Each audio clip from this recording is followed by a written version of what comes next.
If you're caring for someone you love with ALS, you already know it's a role that asks for everything you've got. Today, we are going to talk about a tool, a simple tool, that can honestly change the game for you. It's the caregiver's logbook, and I want you to start thinking of it as your own personal command center.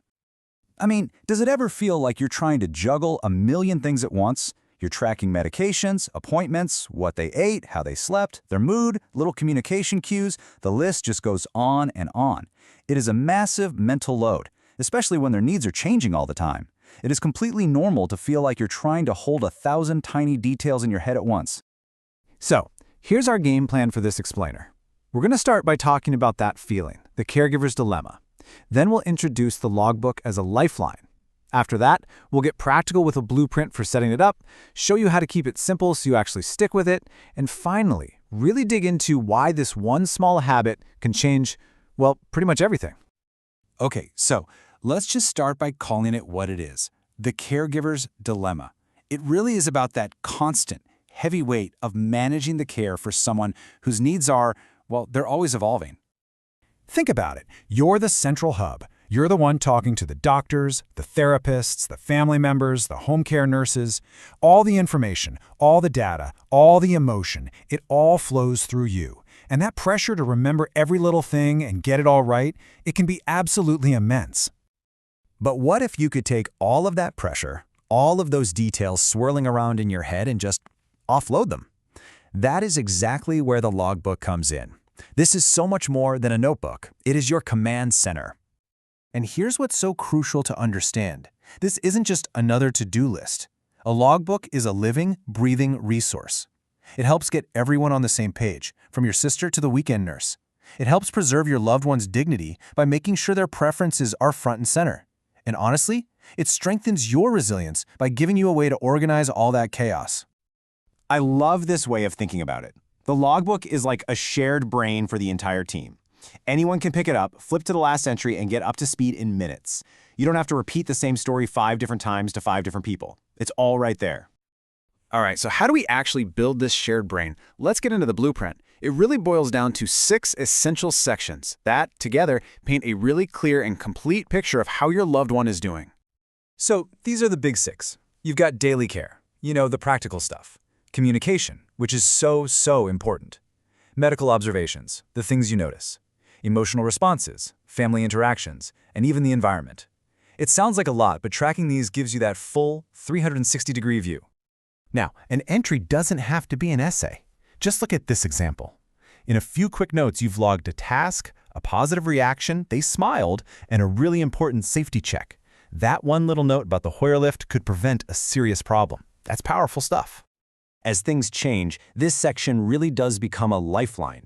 It's not just about tracking blinks for yes or no. It's about preserving your loved one's voice, noting that they use their tablet to say, "I'm sad." That allows you to respond with real connection, to hold their hand. It's about honoring who they are. Okay, and here's where you become an absolute superstar for the medical team. You don't have to be a doctor to notice a red spot on a heel, but logging that it appeared and then went away after you helped them reposition, that's critical information that could prevent a major pressure sore down the line.